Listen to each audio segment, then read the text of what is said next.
brazos ahora mismo, el desierto entrará en mí. Mi pecho está muy raro, todo lleno de gozo, como el de un enamorado.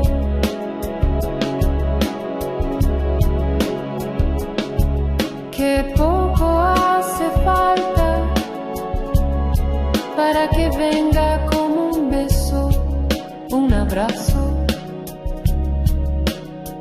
la felicidad.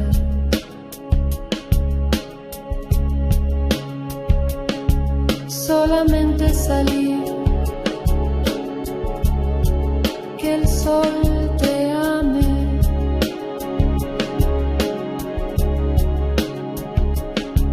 ver la cara de los campos, tener un libro en la mano, acariciarlo, sentarse después en una piedra,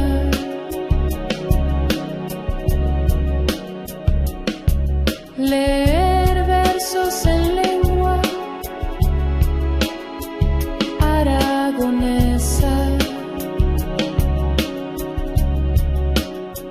hacia lo alto,